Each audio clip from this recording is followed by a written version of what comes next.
4 years of self-imposed exile, and now suddenly Meghan Markle wants back in. The UK media is not buying it for a single second, and what they are claiming about her true motives is absolutely devastating. Multiple British tabloids dropped coordinated exposés within hours of each other, using words like calculated, desperate, and strategic to describe her sudden reappearance on British soil. These are not random attacks from bitter journalists. These are detailed, source-backed allegations that paint a picture of a woman whose American dream has crumbled so spectacularly that she has no choice but to crawl back to the very institution she spent years publicly destroying. The timing of this return is suspicious beyond words. Let us be brutally honest here. After years of Oprah interviews, Netflix documentaries, and a memoir that threw hand grenades at every member of the royal family, Meghan suddenly decides now is the moment for a UK comeback. Why now? Why this specific moment when the Sussex brand is hemorrhaging credibility on both sides of the Atlantic? One royal correspondent put it bluntly in their coverage: "This is not about family. This is not about healing. This is about survival." And they are absolutely right. Sources close to the situation are painting an even more damning picture. According to insiders who spoke to multiple outlets, this has nothing to do with reconciliation. The word insiders keep using is transactional. They say Meghan views this entire trip as a business opportunity disguised as a peace offering. One source was particularly scathing, claiming she has burned through every goodwill credit she ever had in America, and now she needs the British public to forget what she did so she can sell them something new.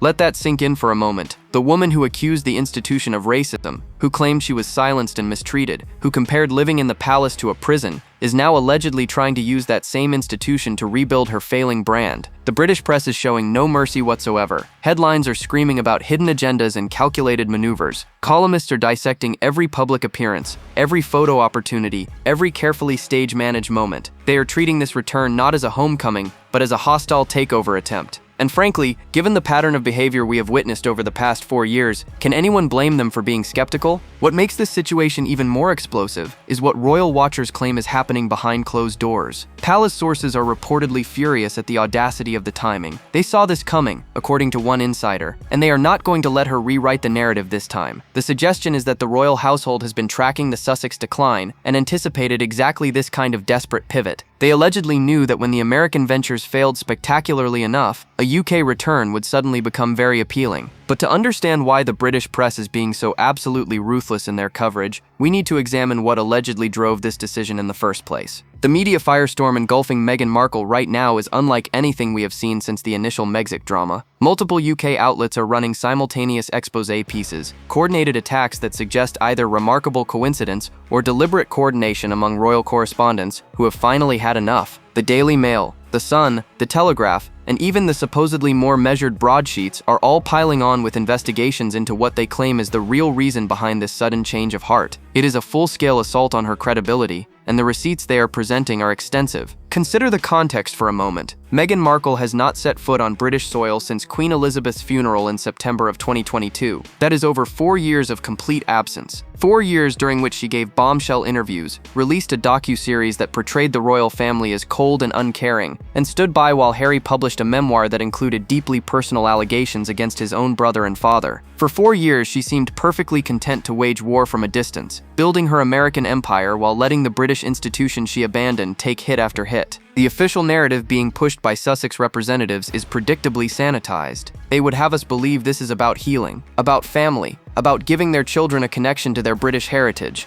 Allow me to translate that from public relations speak to reality. The American money has dried up, the Netflix deals are not renewing, and suddenly grandmother's homeland does not seem so terrible after all. Royal correspondents are not falling for the redemption story for a single second. One journalist stated it plainly in their coverage: "We have heard the talking points, we have seen the briefings, but the facts tell a completely different story." Sources close to Buckingham Palace are claiming they anticipated this exact scenario. One insider revealed that senior courtiers had been discussing the possibility of a Sussex return since early 2024, not because they expected genuine reconciliation, but because they predicted the couple would eventually need the royal connection again. They always knew the American experiment had an expiration date, the source explained. You cannot sustain a brand built on attacking an institution while simultaneously needing that institution's credibility. It is a contradiction that was always going to collapse. What makes this media response so extraordinary is its unanimity. These outlets compete viciously with each other for scoops and exclusives, Yet right now they are essentially publishing the same story with the same tone and the same devastating conclusions. That level of agreement suggests the evidence is overwhelming. These are not journalists making up attacks for clicks. These are reporters who have been covering the royal beat for decades, who have cultivated sources throughout the palace, and who are now essentially saying the same thing in unison. She needs something from Britain,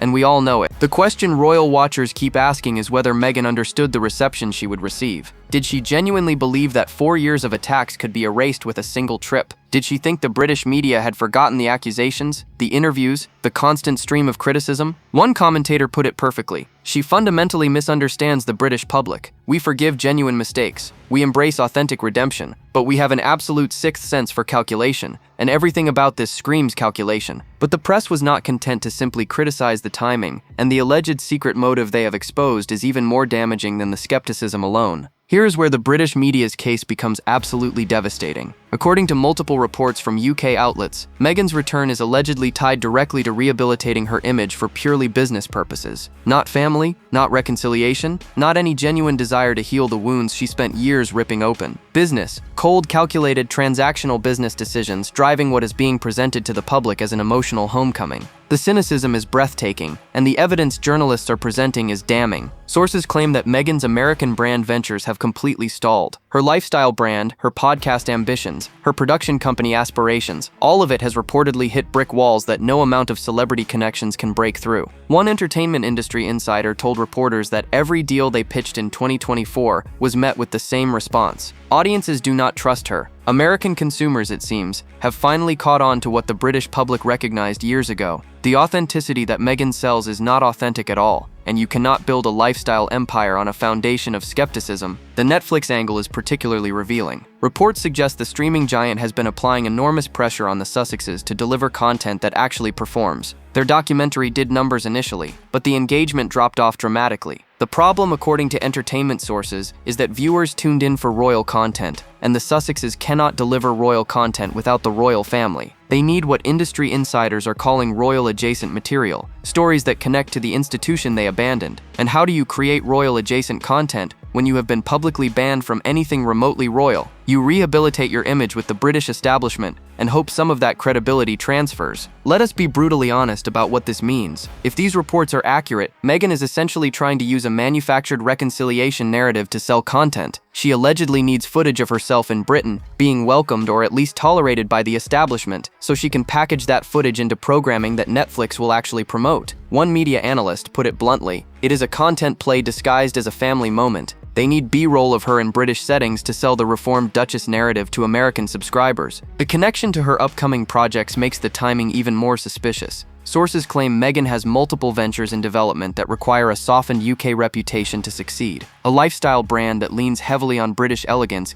cannot thrive when its founder is seen as persona non grata in Britain. A production company pitching royal-adjacent content cannot deliver if its principal is banned from anything involving the royals. Everything in her business portfolio allegedly depends on being welcomed back, or at least on creating the appearance of being welcomed back. Industry insiders say they have seen this playbook before. Celebrities whose brands tank in one market often attempt geographic rehabilitation, rebuilding credibility in a different region before pivoting back to their original audience. The strategy can work when executed subtly, but Meghan's version is anything but subtle, and the British press has apparently decided to expose every step of the alleged plan. One PR expert commenting on the situation called it a masterclass in how not to rehabilitate an image. You cannot manipulate a media ecosystem that has already decided you are manipulative. But the press was not done building their case, and the receipts they claim to have gathered over months of investigation are even more explosive. British journalists are now pointing to what they describe as a clear pattern of Meghan's public relations moves preceding business announcements. This is not speculation, they argue. This is documented history. Every major Sussex business venture has been preceded by a strategic softening campaign, a carefully orchestrated series of sympathetic stories designed to prime the market for whatever product or partnership is about to launch. And sources claim they have identified the exact same pattern in the weeks leading up to this UK return announcement. The timeline breakdown is genuinely fascinating when you examine it closely. According to royal correspondents who have been tracking Sussex media activity, there was a noticeable shift in Meghan's public positioning approximately 6 weeks before news of the potential UK visit emerged.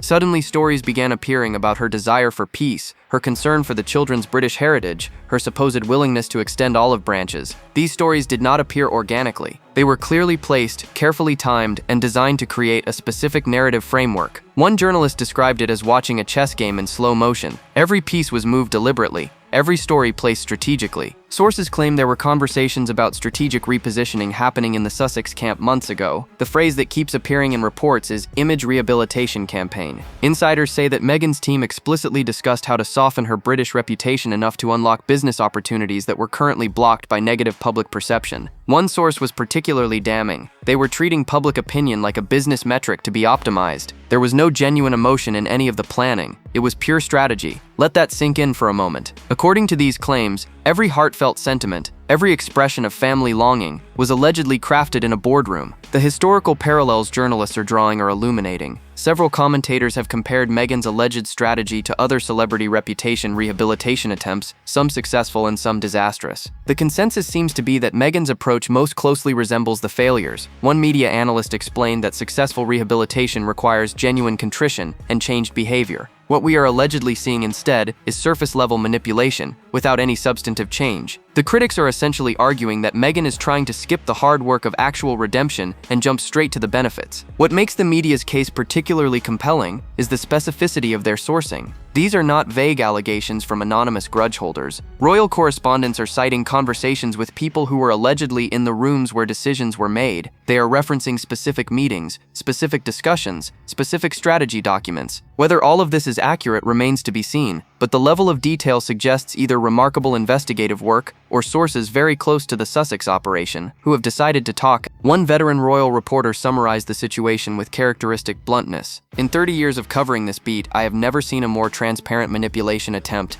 She genuinely seems to believe the British public cannot recognize what she is doing." That assessment might sound harsh, but it reflects a broader sentiment among UK media professionals. They feel insulted by what they perceive as an obvious strategy, and they are determined to expose every element of it. Then came the most damaging claim of all, and it strikes at the very heart of what remains of the Sussex partnership. UK tabloids are now openly reporting what royal watchers have speculated about for months. Harry and Meghan, according to multiple sources, can barely stand to be in the same room together. The fairy tale marriage that supposedly justified abandoning royal duty, the love story that was meant to prove the couple made the right choice, is allegedly crumbling behind the gates of their Montecito mansion. And the UK return, sources claim, is not a joint Sussex strategy at all. It is Meghan's solo play, executed over Harry's objections and designed to serve her interests alone. The claims emerging from insider sources are absolutely brutal. One person described as close to the couple told reporters that the tension has become unbearable in recent months. They fight constantly about everything, the source alleged. Whose career takes priority? Whose image matters more? Whose family failed whom? There is no partnership anymore. There is just two people trapped in a situation neither knows how to escape. If accurate, this paints a picture of a marriage that has completely lost its foundation. The us against the world dynamic that defined their early years has apparently been replaced by us against each other. The division over the UK return is reportedly a flashpoint of particular intensity. Sources claim Harry genuinely wanted reconciliation with his family. He allegedly expressed interest in mending fences with William, in rebuilding some kind of relationship with his father, in giving his children a genuine connection to their British heritage. But according to these same sources, Meghan had different priorities entirely. She allegedly saw the UK return not as reconciliation but as leverage, a way to rehabilitate her image, generate content, and extract whatever remaining value the royal connection could provide. One insider put it devastatingly. Harry wanted his family back. Meghan wanted her brand back. Those goals are not compatible. Reports about whose career takes priority are particularly revealing. Multiple sources claim there have been explosive arguments about the balance of attention within the Sussex operation. Meghan allegedly believes she should be the primary focus, the star around which everything else orbits. Harry, sources say, has grown increasingly uncomfortable with being positioned as a supporting player in his own life story. He did not leave the royal family to become a footnote in his wife's career narrative, one insider observed, and he is allegedly starting to realize that is exactly what has happened. The suggestion that Harry is complicit but reluctant adds another layer of complexity. Some sources portray him as a willing participant who shares his wife's strategic outlook. Others describe him as essentially held hostage by circumstances he cannot escape. He has alienated everyone who could help him, one royal watcher noted. His family, his friends, his entire support system. If the marriage fails, he has nothing. That is an incredibly vulnerable position. Let us be brutally honest about what this implies. If Harry feels trapped, every public appearance supporting Meghan's initiatives might be performance rather than partnership. The irony of all this is absolutely staggering. Meghan and Harry built their entire post-royal identity on the claim that they were escaping toxicity, embracing authenticity, choosing love over duty. And now, if these reports are accurate, they are trapped in exactly the kind of performative, loveless arrangement they accuse the royal family of perpetuating. They apparently escaped one gilded cage only to construct another. But the palace was not staying silent while these allegations swirled, and what senior royals allegedly communicated behind closed doors is even more explosive. Reports are now emerging about how senior members of the royal family allegedly reacted to news of Meghan's potential return, and the response can be summarized in one word: fury. According to sources with knowledge of palace discussions, there was no formal invitation extended for this visit. Meghan apparently assumed she could simply announce her intention to return, and the institution would accommodate her. One insider described the palace reaction as somewhere between disbelief and absolute rage. "She invited herself," the source stated, "and she expected us to roll out the red carpet after everything she has done. The audacity is genuinely breathtaking." The context surrounding Catherine's birthday makes the timing even more inflammatory. The Princess of Wales celebrated another birthday amid what should have been a time of celebration and unity for the royal family. Instead, the coverage was dominated by speculation about Meghan's calculated return. Sources close to Kensington Palace suggest this was not coincidental. One person familiar with Catherine's thinking told reporters that the timing felt like a deliberate attempt to steal focus. Whether intentional or not, Meghan managed to make Catherine's special occasion about herself. That is a remarkable skill, honestly, creating conflict even when you are not physically present. King Charles's reported frustration adds another dimension to the palace response. According to sources, His Majesty is deeply tired of the constant Sussex drama overshadowing his reign. He has tried multiple times to extend olive branches, to create opportunities for reconciliation, only to have those efforts thrown back in his face. One palace insider revealed that the king's patience has completely evaporated. "He will always love Harry," the source explained, "but he has lost all faith in Meghan's intentions. He sees this for exactly what it is, and he is not willing to play along with another performance." The suggestion that no formal invitation was extended is particularly damaging to the narrative Meghan's team has been pushing. If this is truly a reconciliation attempt, a genuine effort to rebuild family relationships, why was there no coordination with the palace? Why did Meghan apparently assume she could simply show up without advanced discussion?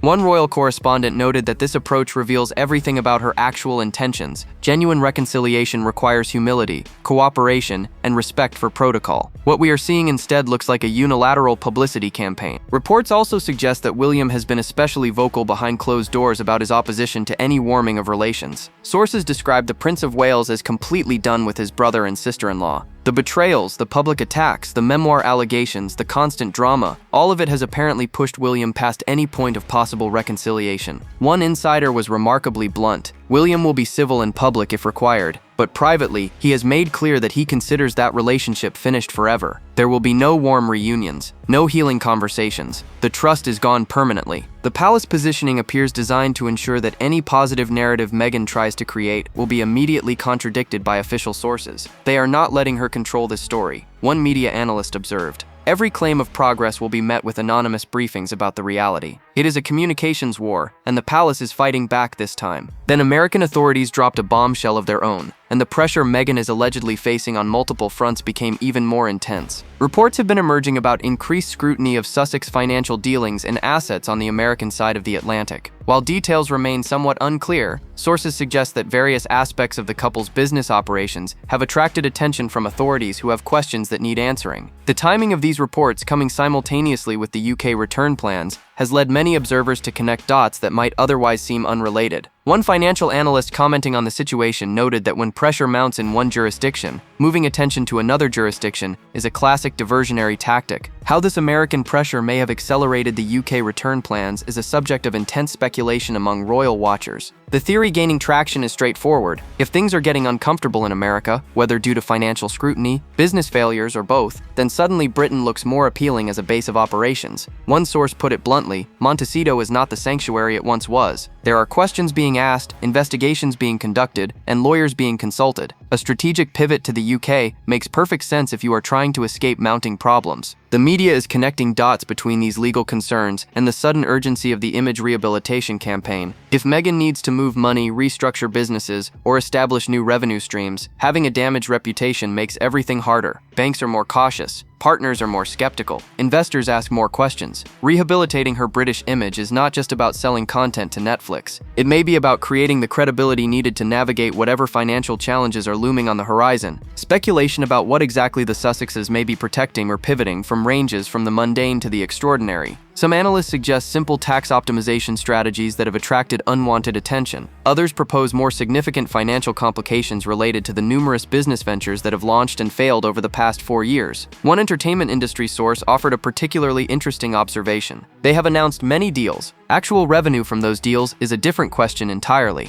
There is often a significant gap between publicity and profit. Let us be brutally honest about what this could mean for the Sussex strategy. If they are facing genuine financial or legal pressure in America, the UK return might be less about choice and more about necessity. The carefully crafted narrative of choosing Britain, of wanting reconciliation, of prioritizing family, could be covering a far less sympathetic reality. They might not be returning because they want to. They might be returning because they have to. One royal watcher summarized it perfectly. When every door in front of you is closing, you eventually try the door you slammed behind you, even if you burned bridges on the way out. The combination of financial pressure, legal scrutiny, failing business ventures, and a crumbling marriage creates a picture of a couple in genuine crisis. The confident, defiant Sussexes who left Britain with such certainty 4 years ago now appear to be facing consequences they never anticipated. They genuinely believed they could succeed outside the system, one insider observed. They thought their celebrity and their cause would be enough. They were wrong, and now they are scrambling. The British public's reaction to all of this has been even more savage than the media coverage. Polls measuring Meghan's UK approval ratings have hit historic lows, numbers that would make any public relations professional weep into their morning coffee. We are talking about favorability ratings in the teens, disapproval ratings approaching 70%. These are not numbers that recover easily. These are not blips that fade with time. These represent a fundamental rejection by the British public of everything Meghan Markle claims to represent. One pollster analyzing the data put it bluntly: she has achieved something remarkable. She has united the British public across political, generational, and regional lines. They all dislike her. That is actually very difficult to accomplish. Social media has exploded with hashtags trending against her return. The comment sections of every article about the Sussex visit are absolute bloodbaths. British users are expressing skepticism, anger, and outright contempt in numbers that are impossible to dismiss. One trending topic featured people sharing their theories about her true motives, and the consensus was devastating. "Nobody believes this is genuine," observed one social media analyst. "The public has decided she is manipulative, and every action is being interpreted through that lens. There is no benefit of the doubt left." British public quotes being shared across platforms express a unified sentiment of exhausted frustration.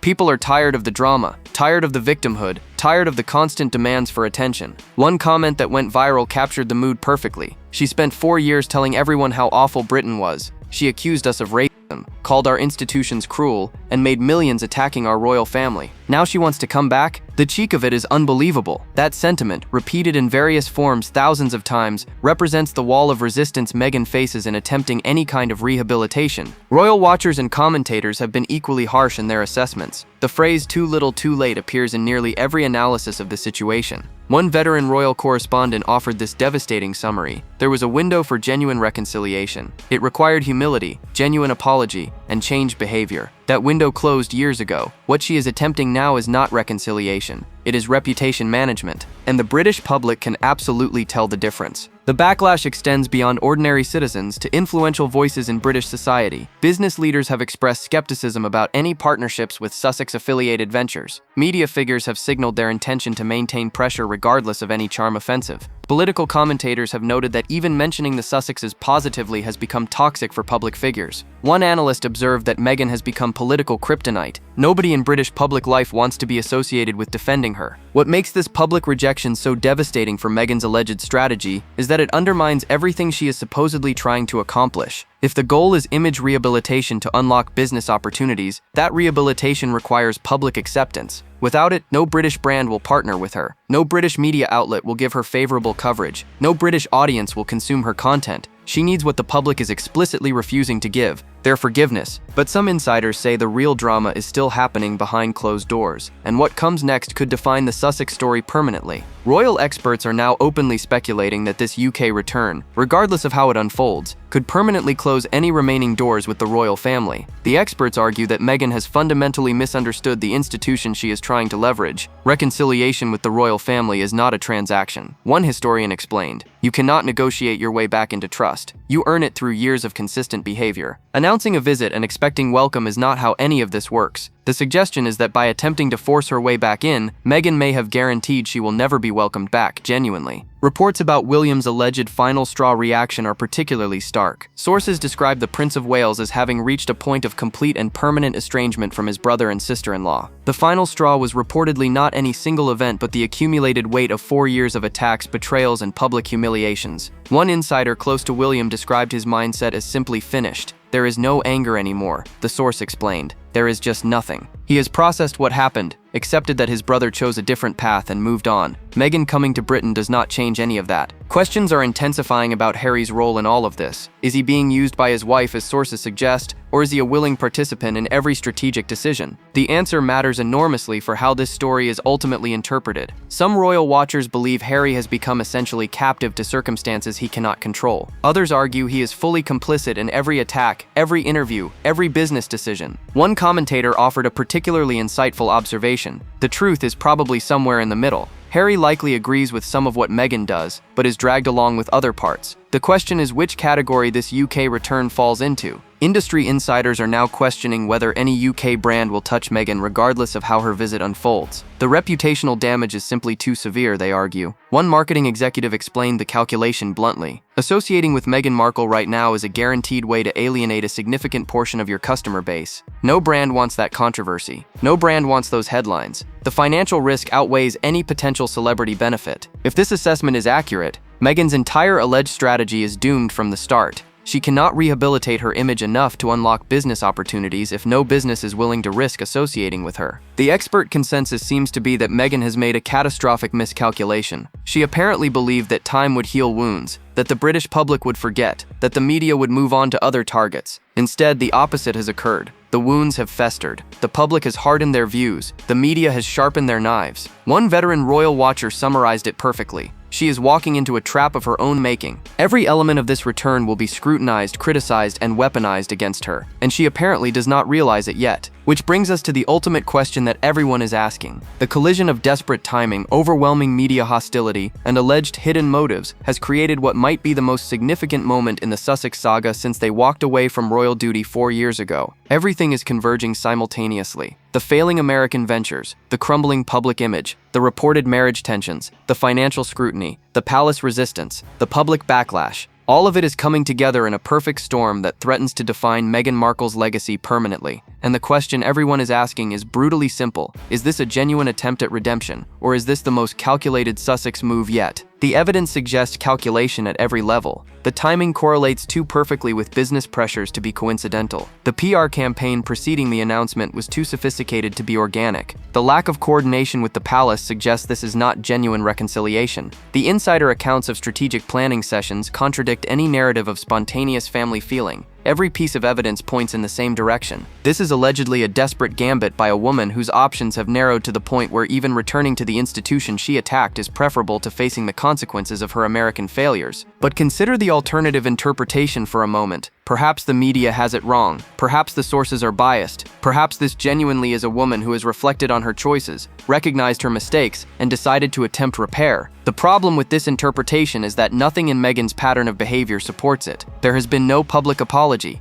There has been no acknowledgement of harm caused. There has been no changed behavior. There has been only strategic repositioning, dressed up as emotional growth. The British public can see through it. The media can see through it. Even her alleged supporters seem to be seeing through it. The question of whether the UK will ever accept Meghan back regardless of her motives may already be answered. The polling is devastating. The public sentiment is hostile. The media coverage is brutal. The palace response is cold. There is no constituency in Britain that is calling for her return. There is no significant voice defending her intentions. There is only unanimous skepticism bordering on contempt. One royal correspondent offered this final assessment. She burned every bridge, insulted every institution, and attacked every person who tried to help her. Now she wants back across the river. But there are no bridges left. The Sussex story continues to evolve in ways that nobody predicted when they made their dramatic exit in 2020. They were supposed to become global celebrities, beloved humanitarians, successful entrepreneurs. Instead, they have become cautionary tales about hubris, calculation, and the limits of celebrity in a skeptical age. Whether Meghan's UK return succeeds or fails spectacularly, it will add another chapter to a story that seems designed to illustrate the dangers of believing your own publicity. Do you believe the media has exposed the truth, or is this just another chapter in the endless Sussex wars? Drop your thoughts below.